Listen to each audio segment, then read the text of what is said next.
Welcome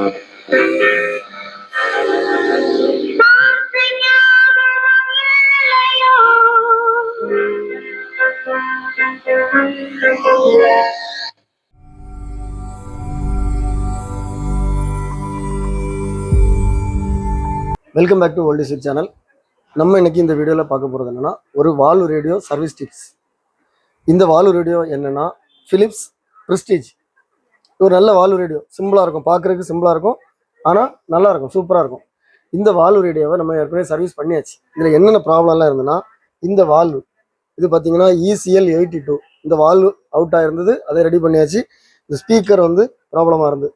so ஏற்கனவே அவங்க என்னெல்லாமோ பண்ணியிருக்கிறாங்க, ஃப்ளக்ஸ் குயிக்கெல்லாம் இதை உள்ளே விட்டு ஸ்பீக்கர் நாசமாக போச்சு. ஸோ புது ஸ்பீக்கர் போட்டு இதை ரெடி பண்ணியாச்சு. ஃபஸ்ட்டு வந்து இந்த ரேடியோ எப்படி இருக்குன்னு பார்ப்போம். அதுக்கப்புறம் பேக் சைடு இதில் என்னென்ன நம்ம பண்ணலாம், நம்மளால் என்னென்ன பண்ண முடியுங்கிறத பார்ப்போம். இந்த மாடல் ரேடியோவில் 4 கண்ட்ரோல்ஸ் இருக்கும். இது பார்த்தீங்கன்னா ஆன் ஆஃப் டோன் கண்ட்ரோல், இது வந்து வால்யூம் கண்ட்ரோல், இது வந்து பேண்ட் சுவிட்ச். இதில் பார்த்தீங்கன்னா pickup, medium wave, short wave, 3, 2, 1. இது வந்து டியூனிங் நாப். ஓகே, ஸோ இங்கே பாருங்கள், இப்போ வந்து இந்த அட்டத்தில் இருக்குது.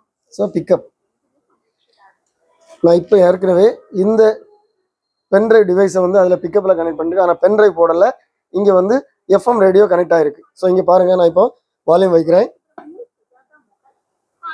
இசை இளையராஜா, வரிகள் புலமை சித்தன்.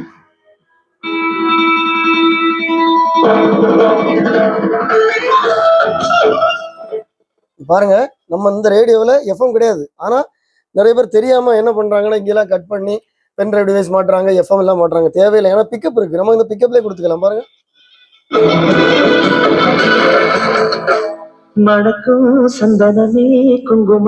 இப்போ நாகர்கோவில் ரேடியோ ஸ்டேஷன் இதில் ரிசீவ் ஆகிருக்கு. ஓகே, ஸோ இதில் வந்து பிக்கப்புக்கு அடுத்தது மீடியம் வேவ், ஷார்ட் வேவ்லாம் இருக்குது. ஷார்ட் வேவ் எப்படி ரிசீவ் ஆகுதுன்னு பார்ப்போம். நம்மகிட்ட ஷார்ட் வேவ் டிரான்ஸ்மிட்டர் ஏற்கனவே இருக்குது. ஸோ நான் இங்கே வந்து பென்ட்ரைவ் போட்டு இதை ஆன் பண்ணி விட்டுருக்கிறேன். பாஸ் எடுத்து விடுறேன்.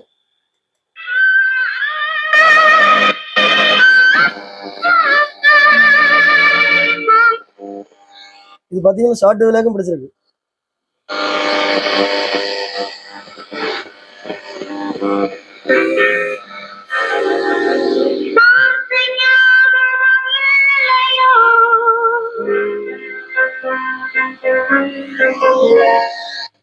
ஸோ நான் இது எதுக்காக போட்டேன்னா, ஷார்ட் வேவ்ல நமக்கு இந்த செட் எப்படி ரிசீவ் ஆகுங்கிறத காமிக்கிறதே தான் போட்டேன்.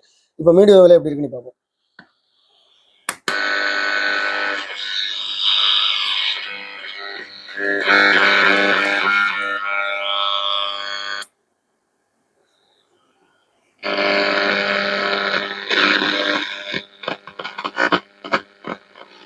எல்லாமே ரிசீவ் ஆகுது, எல்லாமே ஒர்க் ஆகுது கிளியரா.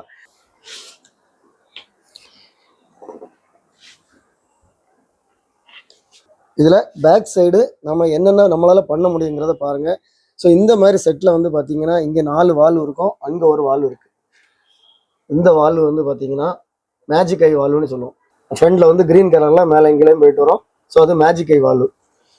இது வந்து ஆம்பிளிஃபையர் வால்வு. இதுதான் ECL 82 இந்த வால்வு. இது போயிருந்து.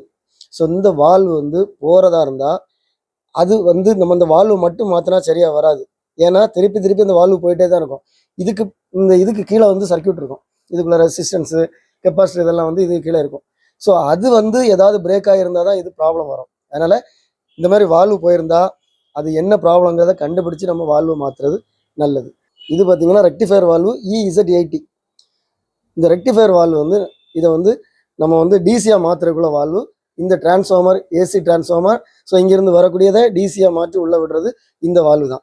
நார்மலாக பார்த்தீங்கன்னா இந்த ரெண்டும் நமக்கு கரெக்டாக ஒர்க் ஆனாலே, அதாவது ரெக்டிஃபயர் வால்வும் ஆம்பிளிஃபயர் வால்வும் கரெக்டாக ஒர்க் ஆனாலே பிக்கப் ஒர்க் ஆகும். ரேடியோ ஸ்டேஷன் பிடிக்காது, ஆனால் பிக்கப் ஒர்க் ஆகும். இந்த வால்வு பார்த்தீங்கன்னா ஆசிலேட்டர் வால்வுன்னு சொல்லுவோம், ECH 81. இது பார்த்தீங்கன்னா எல்லா செட்லேயும் மோஸ்ட்லி ஆசிலேட்டருக்கு வந்து இந்த வால்வு தான் இருக்கும், ECH 81 தான் இருக்கும். இது பக்கத்தில் இருக்க வந்து IFT, இங்கே ஒன்று இருக்குது, இங்கே ஒன்று இருக்குது. ஸோ இந்த ரெண்டும் தான் நமக்கு ஸ்டேஷன் பிடிக்கிறதுக்குள்ள வால்வு. இது ஆசிலேட்டர் வால்வு. இது வந்து EBF 89, இது IFக்குள்ள வால்வு. ஸோ இந்த ரெண்டும் தான் ஸ்டேஷனுக்குள்ள வால்வு. இந்த ரெண்டும் கரெக்டாக இருந்தால் தான் நமக்கு பேண்ட் சுவிட்சும் ஒர்க் ஆகும், ஸ்டேஷனும் ஒர்க் ஆகும். இது வந்து ஏரியல். அடுத்தது எர்த்து. இது வந்து பிக்கப்புக்குள்ளது. இது வந்து லவுட் ஸ்பீக்கர். இந்த ஸ்பீக்கர் லைன் வந்து பார்த்தீங்கன்னா அவுட்புட் டிரான்ஸ்ஃபார்மர்லேருந்து எடுத்திருப்பாங்க. உள்ள ஒரு சின்ன டிரான்ஸ்ஃபார்மர் இருக்குது, இந்த வால்வுக்கு பின்னாடி இருக்குது. இது வந்து பவர் சப்ளை டிரான்ஸ்ஃபார்மர். ஸோ இதில் கை வைக்கக்கூடாது. இந்த இடத்துல வந்து நமக்கு 230 வோல்ட் சப்ளை வரக்கு வாய்ப்பு இருக்குது. உள்ளே இருக்கிறது வந்து பார்த்தீங்கன்னா அவுட்புட் டிரான்ஸ்ஃபார்மர், ஸ்பீக்கருக்கு கனெக்ட் ஆகக்கூடியது. இந்த வீடியோ பார்த்துருப்பீங்க. ஸோ இதே மாதிரி செட்டு நீங்கள் யூஸ் பண்ணுறா இருந்தால் உங்கள் செட்டில் என்ன ப்ராப்ளம் இருக்குன்னு சொல்லி தெரிஞ்சுன்னா நம்ம அந்த வால்வை மட்டும் மாற்றி போட்டால் போதும். அந்த வால்வு மாற்றும் போது அது ஷார்ட் ஆயிருக்கா என்னன்னு சொல்லி கண்டுபிடிச்சு மாற்றுறது நல்லது. அப்படி இல்லைன்னா நம்ம போடக்கூடிய வால்வு எல்லாமே போயிட்டே இருக்கும். இந்த வீடியோ உங்களுக்கு பிடிச்சிருந்துன்னா லைக் பண்ணுங்கள், கமெண்ட் பண்ணுங்கள், ஷேர் பண்ணுங்கள். நம்ம சேனலில் இந்த மாதிரி நிறைய வீடியோஸ் வரும். எல்லா வீடியோ உங்களுக்கு ரீச் ஆகணும். நம்ம சேனலுக்கு இது வரைக்கும் சப்ஸ்கிரைப் பண்ணால் சப்ஸ்கிரைப் பண்ணுங்கள். அடுத்த வீடியோ வரைக்கும்